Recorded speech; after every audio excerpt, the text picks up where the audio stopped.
बिस्मिल्लाहिर्रहमानिर्रहीम। अस्सलाम वालेकुम नाज़रीन, आप यूट्यूब चैनल देख रहे हैं। मैं इमरान खान हूँ। सारी तफसीलात मैंने इकट्ठी की हैं कि DGA-SPR ने क्या बात की और किसके सवाल का क्या जवाब दिया। और ये एक बड़ी बारीक वारदात है जो अब शुरू हो गई है, लेकिन चीज़ें मैं आपके सामने सारी अभी रख देता हूँ। दो चीज़ें उससे पहले मैं आपको दो तीन चीज़ें आपको बताना चाहूँगा। एक तो मैं आपको सुनवाता हूँ इमरान खान साहब का एक स्टेटमेंट जो उन्होंने माजी में दिया था। जो इमरान खान साहब ने कहा था ना, वो एग्जैक्टली वैसे ही इस वक्त पाकिस्तान में हो रहा है। इमरान खान साहब ने 15 मई 2022 को ये बात कही थी। तो जो इमरान खान ने कहा था जरा आप सुने। अब ये जाएंगे अमेरिका के पास, अमेरिका के पास जाके कहेंगे कि खुदा के वास्ते हमें बचा लो, नहीं तो इमरान खान वापस आ जाएगा। जब अमेरिकन अगर इनकी मदद करेंगे, कभी भी अमेरिकी मदद नहीं करेंगे जब तक वो इनके गले में जंजीर पूरी तरह टाइट करके नहीं डालेंगे। वो उनको कहेंगे कश्मीर को भूल जाओ, फलस्तीनियों के लिए मुंह ना खोलो, जो मर्जी इसराइल करे फलस्तीनियों से चुप करो। अगर रूस 30% कम पे तेल दे रहा है तो आपने नहीं लेना, क्योंकि आप हमारे गुलाम हैं। अगर आपने 30 लाख टन गंदम आपको जरूरत है, आप रूस से नहीं ले सकते। अगर आपने पाकिस्तान को अगर ईरान से सस्ती गैस मिलेगी, वो कहेंगे हमने आपको इजाजत नहीं दी। देखिए, इमरान खान साहब ने जो जो बातें की ना, वो एग्जैक्टली वैसी साबित हुई हैं। मुझे हैरत होती है कि ये एक ऐसा सियासी पंडित है इमरान खान कि उसने जो बात कही वो वक्त गुजरने के साथ साबित हुई। मैं कुछ मनाजिर देख रहा था और कुछ मैं ऑडियोज और वीडियो सुन रहा था। मैंने मौलाना फजलुर रहमान को सुना इमरान खान साहब के दौरे हुकूमत में, जब फलस्तीन को तस्लीम करने के हवाले से किसी अमन बोर्ड का हिस्सा भी पाकिस्तान नहीं बना था। उस वक्त पाकिस्तान इसराइल के साथ किसी वर्किंग रिलेशनशिप में भी नहीं आया था। तो एक आधी कोई जाली खबर किसी ने चलवाई तो फजलुर रहमान साहब की गरज चमक ही कुछ और थी। गरज रहे थे, बरस रहे थे। फजलुर रहमान साहब की आवाज में वो जोश खिताबत था कि मैं सुनकर अभी हैरान हो रहा था। लेकिन अभी अगर फजलुर रहमान साहब जब बात करते हैं तो ऐसा लगता है मिर्गी का दौरा पड़ा हुआ है। इतनी लो टून में, इतनी आहिस्ता आहिस्ता, रफ्ता रफ्ता, सोच सोच कर, बिल्कुल ऐसे घिसट घिसट के वो अल्फाज बोलते हैं। क्या वजह है?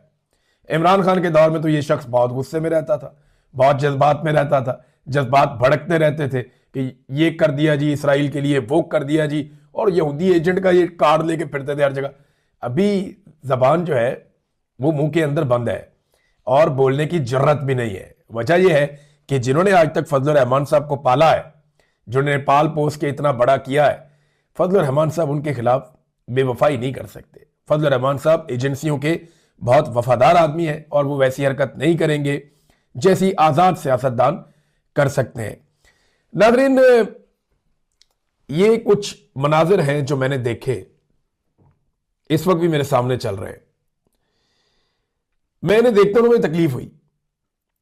देखिए, पाकिस्तान का दावा गया, पाकिस्तान कहता है जी हम इसलिए गए गजा अमन बोर्ड के अंदर कि हम एक नस्ल कुशी को रोकना चाहते हैं। हम ये चाहते हैं कि नस्ल कुशी ना हो, जो जुल्म और ज्यादती फलस्तीनियों के ऊपर हो रही है वो बंद हो जाए। ये पाकिस्तान का दावा है ना। लेकिन फील्ड मार्शल और शहबाज शरीफ ने वहां पे जो मुलाकातें की हैं और जो इवेंट के अंदर उनकी शिरकत है, उसमें एक मिनट के लिए भी उनके चेहरे पे संजीदगी नहीं थी। मुस्कुराहटें, कह कहे, खिलखिलाकर हंसना, खुश होना, यानी उनकी बाछियां खिली हुई थी। आप किसी मर्ग वाली जगह पे जाएं या किसी दुख वाली जगह पे जाएं या किसी तकलीफ वाली जगह पे जाएं, तो क्या आप ऐसे हंसते हैं? आप ऐसे इंजॉय करते हैं? या आपकी ऐसी बॉडी लैंग्वेज होती है? एहसास ही नहीं है। मिसाल के तौर पे झगड़ा हो गया दो ग्रुप्स के बीच में, एक ग्रुप के 70-80 हजार बंदे मर गए। अब वो ग्रुप के लोग सुलह करने के लिए बैठे हैं और जंगबंदी और लड़ाई बंद करने के लिए वहां बैठे हैं, और जिनके बंदे मरे हैं वो खिलखिला के हंस रहे हैं। आप फलस्तीनियों को क्या पैगाम दे रहे हैं? ये दांत वहां पे अंदर रखे जा सकते थे, थोड़ी देर के लिए संजीदगी इख्तियार की जा सकती थी, लेकिन जैसे ही इन्हें कोई छोटा मोटा लीडर मिल जाता है, इनकी बाछियां खिल जाती है, फोटो बन जाएगा, वीडियो बन जाएगी, आगे निकलो अच्छा टिकटॉक बन जाएगा, तो सारे ही टिकटॉक पे लगे हुए हैं। फलस्तीनियों की दिल आजारी की है इन्होंने वहां कह के लगा लगा के, जिस तरह ये लोगों को मिलते रहे, इनकी खुशी छुपाए नहीं छुप रही थी। अब पाकिस्तान और जो इसराइल का रिलेशन है ना, वो कैसा है मैं आपको बिल्कुल सादा कर देता हूं, पाकिस्तान के हर आदमी को समझ आ जाएगा। किसी गांव देहात में या किसी शहर में कोई दो लोगों का नाजायज ताल्लुक बन जाता है ना, तो वो दुनिया को नहीं बताते कि हमारा नाजायज ताल्लुक बन गया है। बल्कि जब कोई उन्हें पूछता है तो वो कहते हैं नहीं नहीं मैं तेनू जानता भी नहीं। बल्कि वो ये कहते हैं जी मेरा तो उससे ताल्लुक ही नहीं है। उन्हें नहीं जी हमारे बीच में कोई नाजायज ताल्लुक नहीं है, आप झूठ बोल रहे हैं। वो दो लोग तो बड़ी कामयाबी से अपना ताल्लुक छुपा रहे होते हैं, लेकिन पूरे गांव को और पूरे शहर को पता होता है कि इनका आपस में नाजायज ताल्लुक है। तो पाकिस्तान ने इसराइल से उस तरह का एक नाजायज ताल्लुक बना लिया। मैं मिसाल थोड़ी सी आपको ऑड लगेगी, अजीब लगेगी, लेकिन वैसा ही है। आप कान को इधर से पकड़े या घुमा के इधर से पकड़े, आप अपने पासपोर्ट पे कुछ भी लिखे, आपका अब इसराइल के साथ एक वर्किंग रिलेशन है और आप इसराइल की तहफ्फुज के लिए काम करने जा रहे हैं, वो आपको करना पड़ेगा। देखे ना, डोनाल्ड ट्रंप की ये खूबी है कि वो झूठ नहीं बोलते नॉर्मली। मैंने डोनाल्ड ट्रंप के जितने स्टेटमेंट सुने, मुझे लगा कि डोनाल्ड ट्रंप के अंदर एक बड़ी खूबियों में खूबी ये है कि वो झूठ बोलते ही नहीं, वो सीधी बात करते हैं मुंह के ऊपर टक करके। ये लो, नुकसान हो जाए बेशक, कई दफा नुकसान हुआ डोनाल्ड ट्रंप को। डोनाल्ड ट्रंप अपनी बात वापस ले लेते हैं और बताकर वापस ले लेते हैं, झूठ नहीं बोलता। तो डोनाल्ड ट्रंप की यह खूबी है और इस खूबी ने डोनाल्ड ट्रंप के पीछे चलने वालों को मुसीबत डाली हुई है। डोनाल्ड ट्रंप अपने मुंह से बार बार कहता है कि मेरा जो गजा अमन बोर्ड है, इसका सबसे बड़ा मकसद हमास का सफाया और हमास को गैर मुसल्लह करना है फौरी तौर पे।